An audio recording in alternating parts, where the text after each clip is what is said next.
দর্শকের উদ্দেশ্যে এবং আমাদের কাজে লাগবে ইনশাআল্লাহ। জি আলহামদুলিল্লাহ, আপনাকে ধন্যবাদ।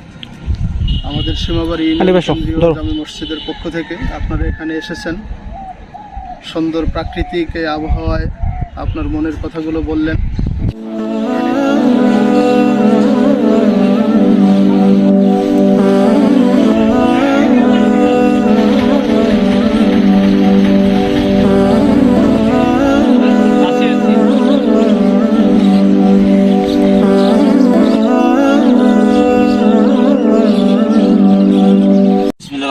আসসালামু আলাইকুম প্রিয় দেশবাসী, আমি আসছি আজকে বগুড়া বাজার শাহী জামি মসজিদ। আমার 14 ইমাম সাহেব, আমার বড় ভাই আব্দুল আলিম আমাদের এখানকার ইমাম এবং নেতা।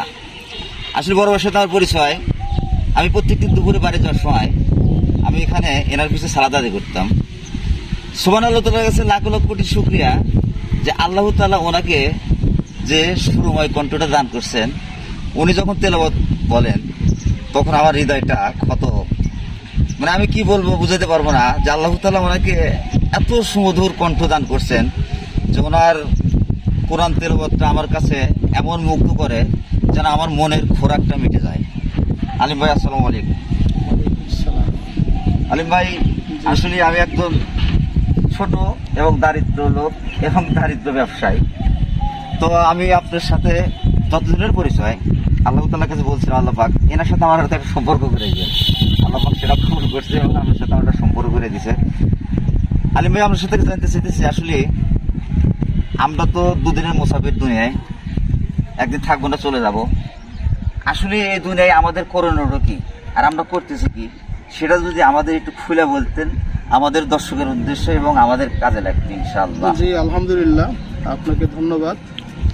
আমাদের সীমাবাড়ি জামি মসজিদের পক্ষ থেকে আপনারা এখানে এসেছেন, সুন্দর প্রাকৃতিক এই আবহাওয়ায় আপনার মনের কথাগুলো বললেন। আসলে আমরা যতটুকু বলি অনেকটাই আবেগের সাথে বলি। আপনি তেলাওয়াতের যে বিষয়টা বলেছেন, বাংলাদেশে না সারা বিশ্বে আল্লাহর কোরআন যারাই তেলাওয়াত করে, মন থেকে করে, হৃদয় থেকে করে, তাদের কণ্ঠ যেমনই হোক না কেন, তেলাওয়াতটা হয় হৃদয় কারা এবং অন্তর জোড়ানো। তো আলহামদুলিল্লাহ, আপনাকে ধন্যবাদ জানাচ্ছি। আল্লাহর পবিত্র কোরআন শেখার জন্য আমরা আবেদন করছি এবং আমি করজোরভাবে আপনাদেরকে অনুরোধ করব যে সামাজিক এই অ্যাক্টিভিটিসগুলোতে আল্লাহর কোরআন দিয়ে যেন কাজটা করতে পারেন, আল্লাহর কোরআন দিয়ে যেন বিষয়গুলো আপনি সাজাতে পারেন, বলতে পারেন, কোথায় কখন কতটুকু বলতে হবে, কোথায় কখন কোন আয়াতের আলোকে কোন হাদিসের আলোকে বিষয়গুলো উপস্থাপন করতে হবে। এই বিষয়গুলো যদি আমাদের নখদর্পণে থাকে তাহলে আমাদের কাজটা ইনশাল্লাহ আগামীতে আরও সহজ হবে ইনশাল্লাহ। পরবর্তী বিষয় সেটা হলো যে আপনি বলেছেন যে দুনিয়াতে আমাদের জীবনের আসলে করণীয় কি। ভাই, করণীয় তো একটাই, আল্লাহ তাআলা আমাদেরকে এই পৃথিবীতে পাঠিয়েছেন শুধুমাত্র তার দাসত্ব করার জন্য, তার গোলামি করার জন্য। কিন্তু আজকে আমরা দেখতে পাচ্ছি যে মানুষ টাকার গোলাম হয়ে গিয়েছে। আজকে আমরা দেখতে পাচ্ছি যে মানুষ ব্যবসা বাণিজ্যের গোলাম হয়ে গিয়েছে। আজকে দেখতে পাচ্ছে যে মানুষের চাকরিজীবী যারা, তারা চাকরির গোলাম হয়ে গেছে। আল্লাহর গোলামি বাদ দিয়ে এই বিষয়গুলো নিয়ে তারা রাত দিন এতই পরিশ্রম করতেছে, এতই সময় ব্যয় করতেছে যে আল্লাহর কথাগুলো তারা ভুলে গেছে। এগুলো করা কিন্তু দোষণীয় ছিল না। জীবন জীবিকার জন্য বাড়ি ঘর জমি জিরাত ব্যবসা বাণিজ্য এগুলো সবই প্রয়োজন, কিন্তু যখন আল্লাহকে ভুলে গিয়ে শুধু এগুলোই মানুষ করা শুরু করে দেয়, তখন প্রকারান্তরে দেখা যায় যে তারা আল্লাহর গোলামে পরিণত না হয়ে তাদের কাজের, তাদের কর্মের, তাদের ব্যবসা বাণিজ্যের, জমি জিরাতের গোলামে পরিণত হয়ে গেছে।